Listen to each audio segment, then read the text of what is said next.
For the Indian Super League, the 2025-26 season isn't just another year of football. It's shaping up to be a full-blown crisis. We're talking no title sponsor, a wild new format being pushed, and clubs that are completely split down the middle. India's top league is teetering on the edge. In fact, things are so bad that people are already calling 2025 an annus horribilis for Indian football, which, is just a fancy way of saying a horrible, horrible year. So, how on earth did we get here? And what could happen next? Well, we're going to break it all down. First, we'll look at the root of the crisis. Then, we'll unpack this controversial donation league idea and the pretty drastic format that goes with it. We'll also dive into why the clubs just can't agree and how this whole mess could get India banned from Asian competitions. And finally, we'll tackle the big one. What does the future even look like?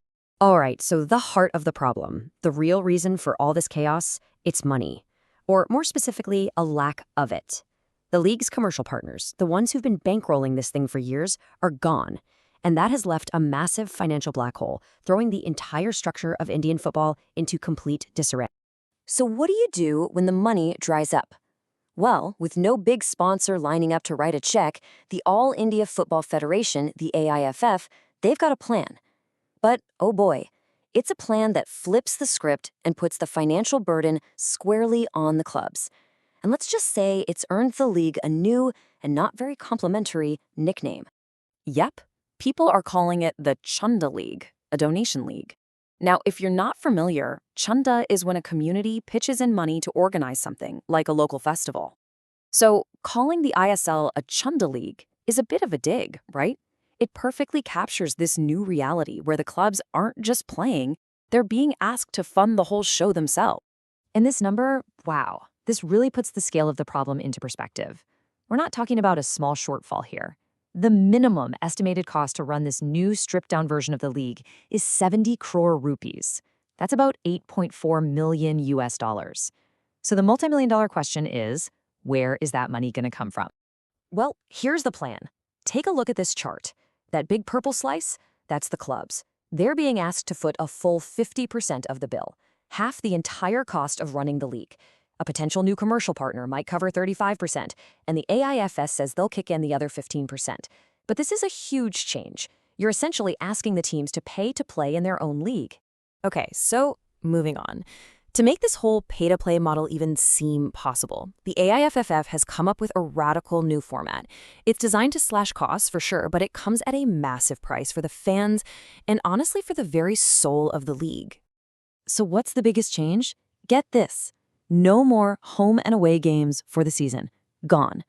Instead, every single match will be played in one of two central hubs, Kolkata or Goa, to save a ton of money on travel and logistics. It's a cost-cutting move, but one that completely upends the entire fan experience. Now, the way they've split the teams is pretty interesting. You've got the East Conference, which will be based in Kolkata, and that's going to be an absolute pressure cooker, right? You've got all three massive Kolkata clubs in one spot, which means intense local rivalries. Then you have the West Conference over in Goa, which becomes this melting pot of teams from all over, including giants like Bengaluru, Kerala Blasters, and Mumbai City. And the season itself would basically play out in 3 acts. First, all the teams play each other twice within their own conference. Then, the top 4 from each side move on to a knockout-style playoff to decide the champion. And, for the first time in a format like this, the bottom 3 teams from each conference would have to fight it out in a separate battle to avoid relegation. Now, as you can probably imagine, asking clubs to pay millions of dollars while also telling them they can't play in front of their home fans, well, that hasn't gone over too well with everybody. This whole proposal has created a massive rift between the team owners, pitting different business models and philosophies against each other. And this slide really shows you the two sides of the coin. On one hand, you have a team like Jamshedpur FC, who have reportedly said, hey, we're in. No matter what the final format is, we'll be there. But on the other hand, you have a club like Odisha FC, who are taking a much harder line, allegedly threatening to just quit the league if they're forced to pay these extra costs. But honestly, this one quote from an anonymous club official, it just says it all. Beta, humse to na ho paega. Son, we won't be able to do this. It's just a brutally honest take that sums up how some clubs feel.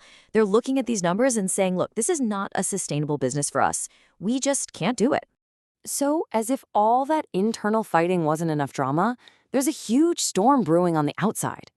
This proposed new format puts the entire country on a direct collision course with the Asian Football Confederation, or the AFC, which is the governing body for all of Asian football. And this is the critical question now hanging over everything. The AFC has very, very strict rules for what a professional league should look like. And if the ISL doesn't meet those rules, the consequences could be absolutely devastating for India's place in Asian football. See, the AFC's rules are crystal clear. They're not suggestions, they're mandatory. National leagues must have a home and away format to help grow the game across the whole country. Centralized hub models like the one being proposed, not allowed, unless it's an extreme emergency like a pandemic. And on top of that, teams have to play a minimum number of games. The ISL's new plan, it pretty much violates these core rules. And let's be absolutely clear what's at stake here. This isn't just a slap on the wrist. If the AFC rejects this format, India could be hit with a total ban. We could lose all of our qualification spots for Asian tournaments. That would even include the spot the FC Goa has already earned by winning the Super Cup. It would be a catastrophic blow to the country's footballing ambitions. Okay, so let's say, just for a second, that by some miracle, they figure out the internal politics and somehow avoid a ban from the AFC. Even then, there are these huge, gaping questions that have no answers, especially when it comes to the broadcast money and the people who matter most, the fan. Just take a look at the broadcasting deals. The previous deal was reportedly worth around 200 crore rupees a year. The new offers being talked about now, they're rumored to be in the ballpark of just 10 to 15 crore. That's a drop of over 90%. That central pool of money that all the clubs rely on has basically vanished into thin air. And finally, what about the heart and soul of the game, the fans? Just picture it, that sea of yellow for the Kerala Blasters, the passionate crowds for Northeast United and Bengaluru FC. Under this new plan, their home stadiums will be silent. No home games means you're severing that vital connection between a club and the community that lives and breathes for it. All of this brings us to one final, really troubling question. Is this Chanda League model just a short-term, desperate fix to survive a crisis? Or is this the new harsh reality for Indian football? The answer is going to decide not just the future of a league, but the dreams and passions of millions of fans all across the country. And right now, that future is anyone's guess.